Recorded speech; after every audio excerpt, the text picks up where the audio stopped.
শোণিতপুৰ আবকাৰী বিভাগৰ বৃহৎ অভিযান। নিশা আবকাৰীৰ অভিযানত অৰুণাচলৰ পৰা সৰবৰাহ কৰাৰ অৱস্থাতেই চাৰিদুৱাৰ ফৰেষ্ট গেটত জব্দ হয় অবৈধ সুৰাৰ ভৰ্তি ট্ৰাক। এইবাৰ সৰবৰাহকাৰীয়ে সুৰাৰ সৰবৰাহৰ নতুন কৌশল অৱলম্বন কৰিছে। ট্ৰাকৰ কেবিন কাটি সৰবৰাহ কৰিছে 127 কাৰ্টুন অৰুণাচলী সুৰা। AS-12E0246 নম্বৰৰ এখন ট্ৰাকত গোপনে সৰবৰাহ কৰিছিল সুৰাখিনি। শোণিতপুৰৰ চাৰিদুৱাৰত আবকাৰী বিভাগে জব্দ কৰে ট্ৰাকসহ সুৰাখিনি। ইতিমধ্যে আবকাৰী বিভাগে এজন সুৰা সৰবৰাহকাৰীক আটক কৰিছে বুলি জানিব পৰা গৈছে। জব্দকৃত সুৰাখিনিৰ বজাৰৰ মূল্য প্ৰায় 11,50,000 টকা হ'ব বুলি আবকাৰী সূত্ৰই জানিব। আজি আমি ভালুকপুং ৰোড ফৰেষ্ট গেট এৰিয়াত আমি অভিযান চলাইছোঁ। কি পোৱা গৈছে? আমি এখন ট্ৰাক মানে যাত AS-12E0246 নম্বৰৰ ট্ৰাক এখন আমি ভালুকপুঙৰ পৰা পিছা কৰি আহোঁতে ফৰেষ্ট গেট এৰিয়াত ট্ৰাকখন আমি ৰখাই পেলাই চেক কৰিলোঁ।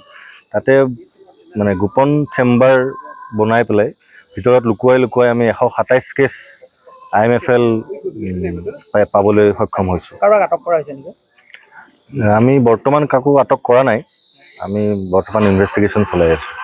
কিমান টকাৰ বস্তু জব্দ কৰা হৈছে? আমি মোটামুটি প্ৰায় 11,50,000 টকাৰ মদ জব্দ কৰিবলৈ সক্ষম হৈছোঁ।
জামুগুৰি ঘাটৰ পৰা আনোৱাৰ আহমেদৰ ৰিপৰ্ট, মাই নিউজ এণ্ড